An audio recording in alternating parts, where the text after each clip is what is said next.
할렐루야. 계속해서 하나님께서 호세아를 통하여서 이스라엘에게 말씀합니다. 어떠한 말씀을 하고 있냐면 계속된 이스라엘 백성들의 범죄함에 대해서 이야기를 하고 있어요. 이스라엘 백성의 범죄함이라고 하는 것은 가장 큰 것이 하나님을 아는 지식을 버렸다라는 거예요. 하나님을 아는 지식을 버렸다라고 하는 것은 무엇이냐면 하나님을 버렸다라는 거예요. 하나님을 저버렸다라는 거예요. 하나님을 떠났다라는 사실입니다. 그런데 그러한 이스라엘에게 호세아를 통하여서 하나님께서 말씀을 하시자 이스라엘 백성들은 그렇게 이야기합니다. 아니요, 우리가 하나님을 압니다. 우리가 하나님을 떠나지 않았습니다. 아니, 그전엔 이랬죠. 하나님 용서해 주옵소서, 우리가 회개하고 나아갑니다라고 하나님 앞에 엎드리기도 했다는 이야기예요. 그런데 계속해서 하나님께서 말씀하시는 건 뭐냐면 그 이스라엘 백성들의 모습이 진실하지 않다라는 거예요. 정결하지 못하다라는 거예요. 이 이야기는 무엇이냐면 그들의 마음 가운데 하나님께 회개하고 자복하고 돌이키는 그 모습이 진실하지 않다라는 거예요. 거짓되었다라는 거예요. 거짓되다라는 거예요. 그리고 그들이 또 보인 모습은 어떠한 것입니까? 변론하는 거죠. 항변하는 것, 핑계를 대는 거예요. 하나님 이러하기 때문에 그랬습니다. 이것 때문에 그렇습니다. 라고 자꾸만 핑계를 대는 모습을 볼 수가 있었어요. 8장에서도 계속해서 하나님께서는 이스라엘 백성들을 심판하실 것을 이야기합니다. 1절 말씀이 그렇게 시작하죠. 나팔을 내 입에 댈지어다 라고 이야기해요. 나팔을 입에 댄다라고 이야기를 합니다. 나팔을 입에 대라고 이야기를 하는 것은 어떤 의미냐면 보통 지금은 전쟁 나갈 때 그렇게 하는 경우가 별로 없는 것 같아요. 그런데 우리가 잘 아는 것처럼 조선시대 때도 전쟁터에 나아가면 기수가 뒤에서 뭘 했습니까? 북을 막 둥둥둥둥둥 치면 그 북을 신호를 삼아서 전쟁 나갈 때 이게 지금 시작이야, 준비 태세야, 다시 방어 태세야 라고 하는 신호를 나타내기도 했어요. 고대 시대 때는 나팔을 부는 것이 보통 신호였습니다. 그런데 나팔을 부는 게 두 가지가 있었어요. 그 첫 번째는 무엇이냐면 잔치가 열릴 때, 오늘 우리 집에서 잔치가 열린다, 그러니 동네 사람들, 이웃 사람들 다 와라 라고 부를 때 나팔을 불었어요. 그리고 두 번째는 또 뭐였냐면 방금 제가 말씀드린 것처럼 전쟁을 할 때, 전쟁을 나아갈 때, 그때 전쟁을 시작을 알리는 것이 바로 나팔이었어요. 나팔을 부는 것이었어요. 그러니까 적들이 진군에 들어올 때, 쳐들어올 때 나팔을 불면서 쳐들어오는 거예요. 그러면 우리 진영에서도 또 어떻게 합니까? 나팔을 불어서 신호를 하는 거죠. 적군들이 쳐들어온다 라고. 근데 오늘 본문에서 시작할 때 이렇게 시작하죠. 나팔을 내 입에 댈지어다 라고. 하나님께서 호세아 선지자에게 이야기하는 거예요. 나팔을 내 입에 대라는 거예요. 왜요? 원수가 독수리처럼 여호와의 집에 덮치리니 이는 그들이 내 언약을 어기며 내 율법을 범함이로다. 원수가 독수리처럼 어디에 덮친다고요? 여호와의 집에 덮친다라고 이야기를 해요. 근데 하나님께서 이스라엘 백성들에게 닥칠 이 환란을 예고하시면서 심판을 선포하시면서 함께 이야기하는 것이 오늘 1절 말씀의 이 이야기예요. 여호와의 집에 덮치리니 라고 이야기해요. 이스라엘 백성들 너희들에게 덮칠 거라고 이야기를 하는 것이 아니라 여호와의 집에 덮친다라는 거예요. 하나님께서 하나님이 머무시는 몸된 교회, 여호와의 집에, 하나님의 집에 이렇게 독수리같이 원수가 덮친다면, 침략해 들어온다면 하나님께서 가만히 놓아 두시겠습니까? 여호와의 집이에요. 하나님께서 계신 집이에요.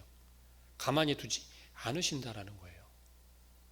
이 의미는 무슨 이야기냐면 하나님께서 이스라엘 백성들을 여전히 생각하고 계시다라는 거예요. 이스라엘 백성들은 하나님을 배신하고 떠났습니다. 하나님의 말씀을 충성하지 않고 순종하지 않고 그 말씀대로 살지 않았어요. 그런데도 하나님께서는 그들이 앞으로 닥칠 하나님의 그 심판을 어떻게 감당할지 알고 있지만 그들을 향하여서 완전히 내치신 것이 아니라 여호와의 지배라고 표현하시면서 여전히 하나님의 백성들로 품고 계시다라는 사실이에요. 하나님이 얼마나 인자하시고 은혜로운 말씀인지 모르겠어요. 호세아 선지자를 통하여서 보여주신 것이 바로 이러한 모습이죠. 어떤 모습이요? 호세아 선지자를 통해서 고멜을 아내로 맞이하게 하였고, 그 고멜이라고 하는 여인은 어땠습니까? 결혼 생활을 하다가 또 나갔잖아요. 다른 남자를 사랑하여서 나갔어요. 그런데 호세아는 다시 그 고멜을 값을 지불하고 데리고 오잖아요. 그러면서 뭐라고 명령하십니까? 그 고멜을 다시 사랑하라는 거예요. 음란한 여인을, 배신한 여인을 사랑하라는 거예요. 값을 지불하고 데리고 와서.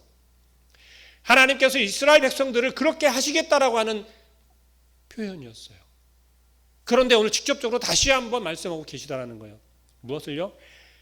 원수가 독수리처럼 여호와의 집에 덮치리니, 이스라엘 백성들에게 덮칠 텐데 하나님께서는 이스라엘 백성들을 여전히 완전히 내쳐버리실 것이 아니라 아직까지 기회를 주고 계시다라는 사실입니다.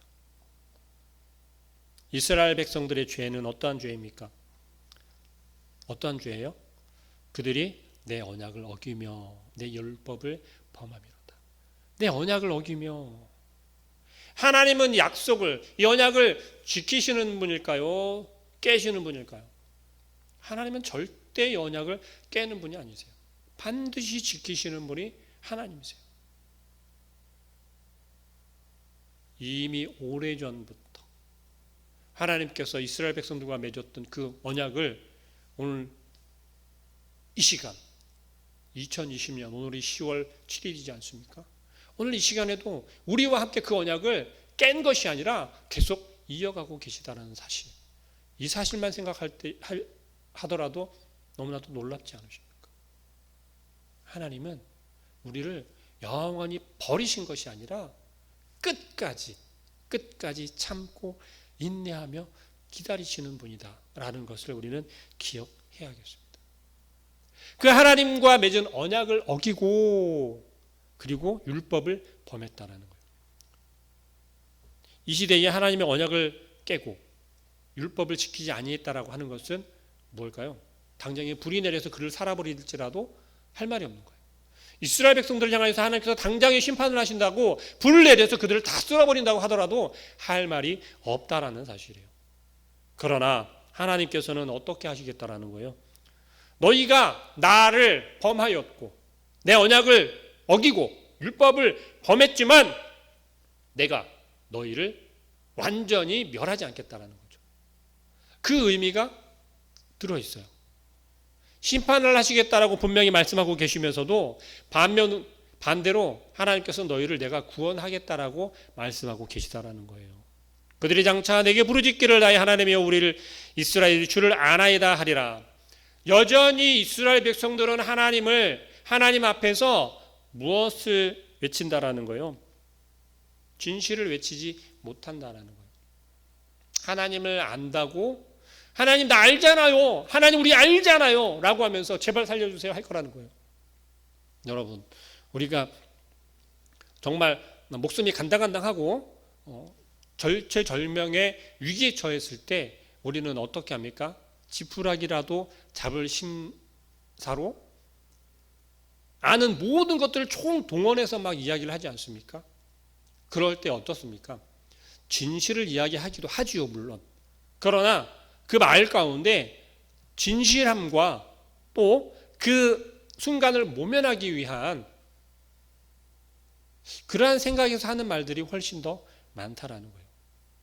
그런데 이스라엘 백성들은 계속해서 하나님 앞에서 그러한 모습을 보이고 있다는 것입니다.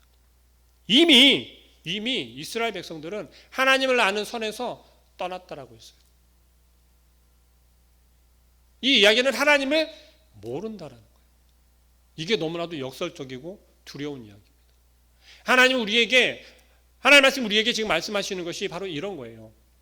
우리가 하나님을 예배하고 있고 하나님의 말씀을 사모하며 청종하고 묵상하고 매일매일 하나님의 말씀과 함께 살아가고 있다라고 하지만 우리는 어떤 모습이 우리의 삶 속에서 계속해서 드러나냐면 하나님을 모르는 거예요.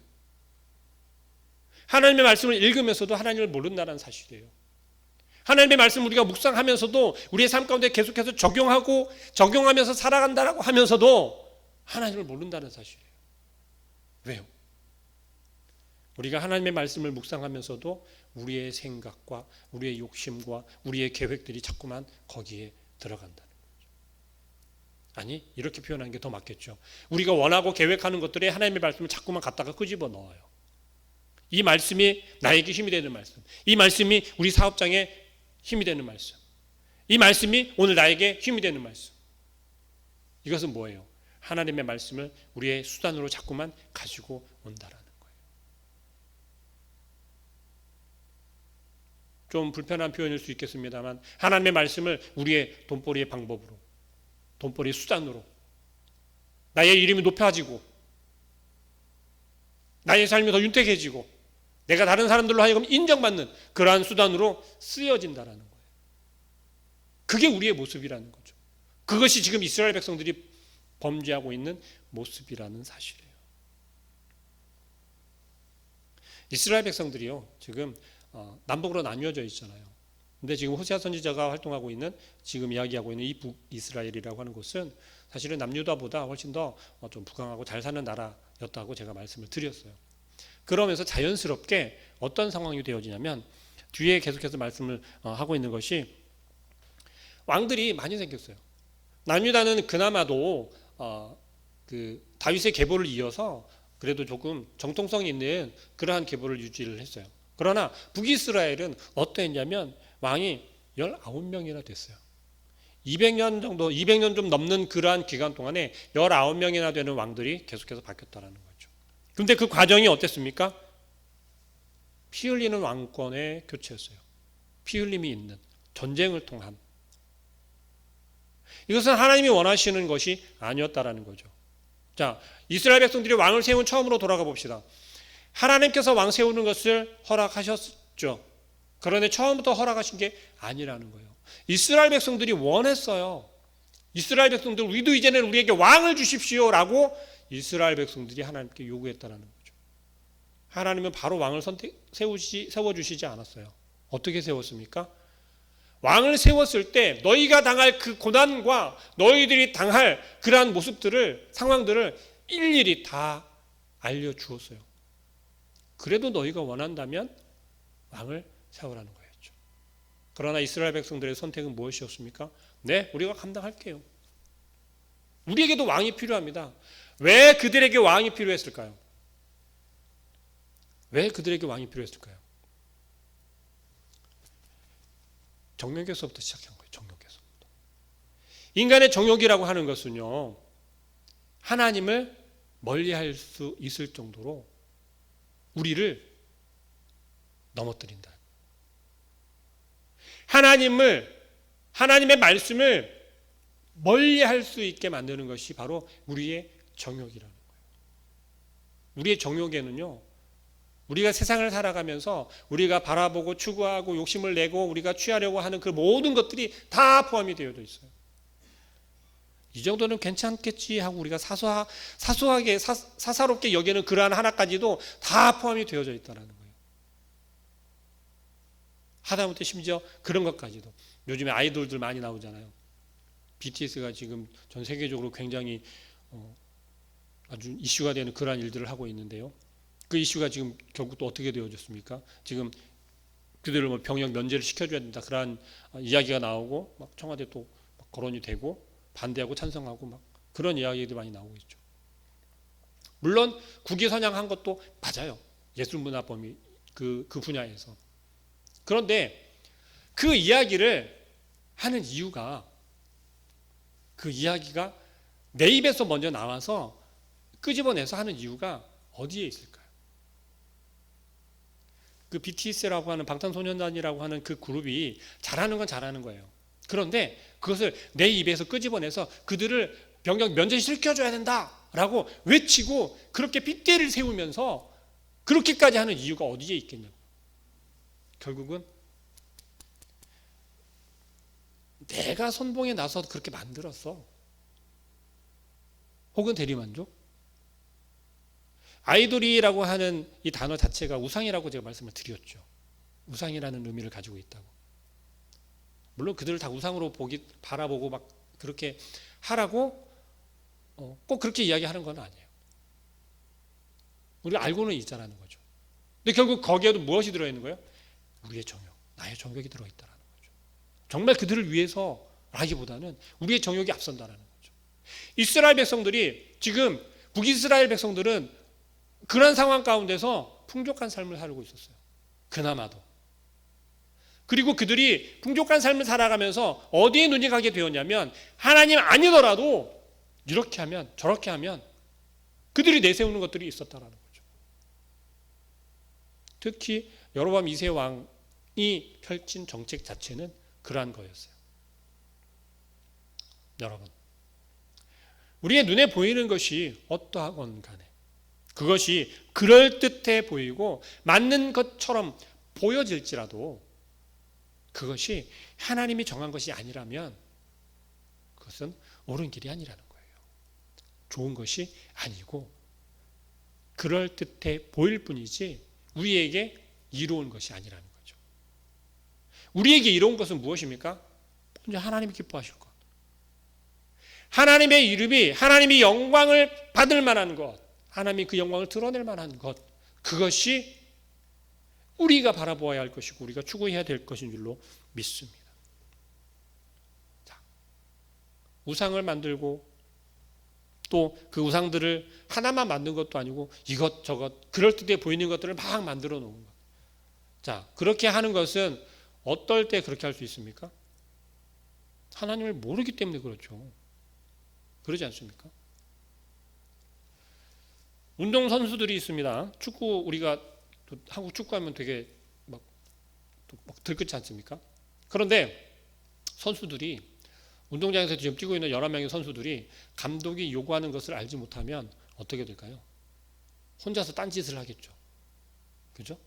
중앙에서 열심히 해서 살피고 전방으로 볼을 패스를 해주라고 분명히 감독의 의도는 그렇게 전달이 되었는데 그걸 몰라요. 그리고 내 맘대로 해요. 그렇다면 감독의 의도대로 움직이지 않는 선수는 함께 그 경기에 출전할 수 있을까요? 없을까요? 없다라는 거죠. 지금 이스라엘 백성들은 하나님을 알지 못하기 때문에 어떻게 하나님을 예배하는 것이 옳은 것이고 어떻게 하나님의 말씀을 듣고 청정하는 것이 옳은 것인지 제사를 드리는 것이 율법을 지키는 것이 옳은 것인지 망각되어져 있는 상태가 되었다라는 거예요. 호세아 선지자를 통하여서 그렇게 그 가정을 통하여서 보여주었고 하나님께서는 이렇게 우리에게 이스라엘 백성들에게 말씀하고 계시는 거야 라고 그렇게 선포를 했음에도 불구하고 그들은 핑계를 대고 오히려 하나님, 우리가 하나님을 알고 있습니다. 그들이 닥칠 고난 가운데 심판 가운데 그들이 닥칠 환경 속에서 이제 외치게 된다는 거예요.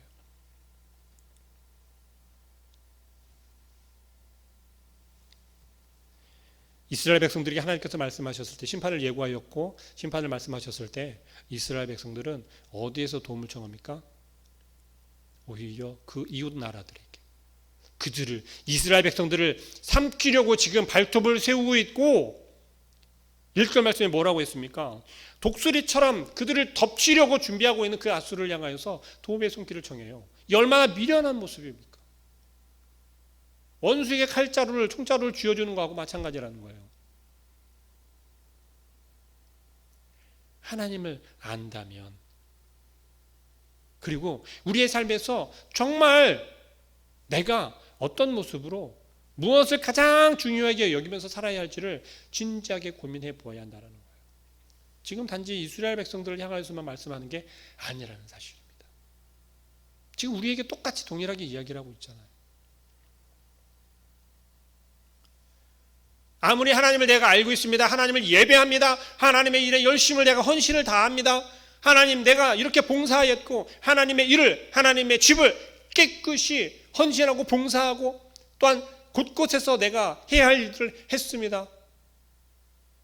근데도 하나님께서는 기뻐하지 않으시는 거예요. 왜요? 마음 가운데 하나님이라는 지식이 없어요. 하나님이 없다는 이야기예요. 하나님을 향한 마음이 없다라는 거예요. 그러면 그렇게 행동한 것은 그렇게 한 것은 그렇게 헌신하였던 것은 어디에 있는 거예요? 나에게 있는 거예요. 나의 정욕에 내 이름이 드러나고 나의 모습이 나타나기를 원하고 내가 행한 것들이 드러나기를 원하고 그럼을 통해서 내가 인정받기를 원하는 거예요. 누구에게 인정받기를 원하는 거예요? 세상 사람들에게 인정받기를 원하는 거잖아요. 하나님께 인정받기를 원하는 것이 아니라 옆에 있는 사람들에게 우리가 그러한 삶을 살아간다는 겁니다. 이 땅의 교회들이 세상 사람들로 하여금 많은 소리를 듣고 있죠. 질책을 받고 있죠.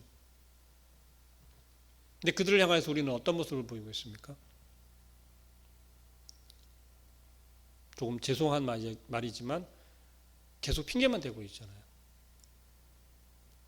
핑계만 대는 것은 하나님이 원하시는 모습이 아니라는 거예요.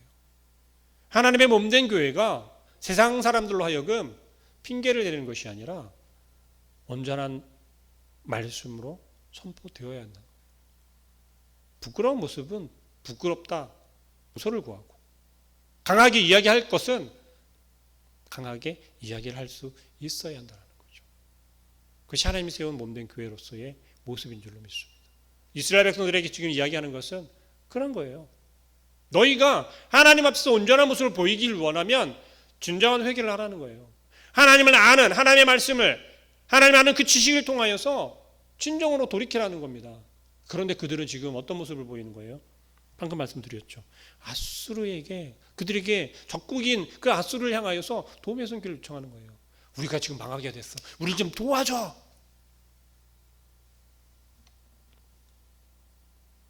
그들을 향하여서 그들과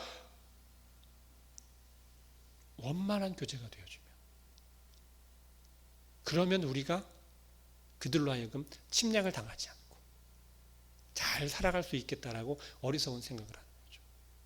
그래서 이들이 보인 모습이 뭐예요? 아수르에게 조공을 바치는 거잖아요. 조공을 바친다라고 이야기하니까 확 분뜩 떨어오지 않습니까? 조선시대 때 명나라를 향하여서 우리가 조공을 바치고 왕자를 데려다주고 우리가 형님 나라라고 그렇게 섬기면서 왜 그렇게 했습니까? 생명부지하려고.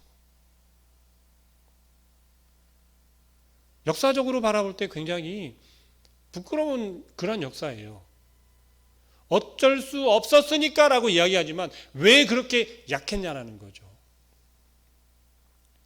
이스라엘 백성들이 왜 지금 이런 모습을 보이는 거예요? 하나님께 돌이키면, 하나님께 구하면, 하나님 우리가 정말로 우리가 죽을 죄를 졌습니다. 하나님의 언약을 어기고 우리가 하나님의 율법을 온전히 지키지 못하고 범한 것이 우리의 큰 죄입니다. 우리를 용서하여 달라고 옷을 찢으며 하나님 앞에 진실로 외쳤다면 하나님께서는 이스라엘 백성들을 어떻게 했을까요? 건지셨을 거예요. 보호해 주셨을 거예요. 그러나 이들이 보인 모습은 그러지 않았다라는 거예요. 우리는 어떻습니까? 우리의 잘잘못을 통하여서 하나님, 내가 이런 잘못을 했는데요. 정말 우리가 옷을 찢으며 하나님 앞에 회개할 정도로의 그러한 자복이 있으십니까?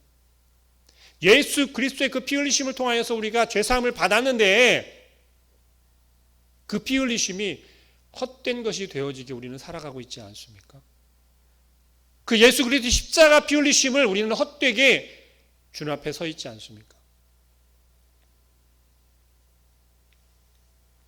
생명의 길은 좁은 길이라고 주님께서 말씀하십니다. 왜 좁은 길이라고 이야기할까요? 넓은 길로 가면 안 될까요? 생명의 길을 넓게 만들어 놓으면 누구라도 쉽게 갈 수 있고, 속된 말로 많은 사람이 한꺼번에 막 한 번에 들어갈 수도 있잖아요. 그런데 왜 그렇게 좁은 문으로 만들어 놓았을까요? 주님께서 이 좁은 문이라고 이야기하는 것은 우리가 사람 하나 정도 지나갈 정도로 그렇게 좁게 문을 만들어 놓았다라고 하는 의미가 아니라 그 문을 들어갈 수 있는 사람이 많지 않다라는 거예요.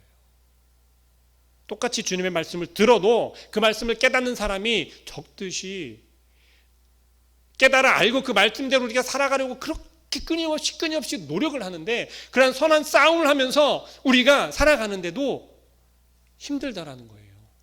예수 그리스도를 처음 믿을 때는 되게 쉽잖아요. 그런데 그 신앙을 이어가고 신앙을 지켜내기가 얼마나 어렵습니까? 주님께서 그 말씀하신 것은 좁은 문으로 들어가야 한다라고 말씀하신 것은 바로 그런 의미라는 거예요. 그 선택하기가 그만큼 힘들다라는 거예요.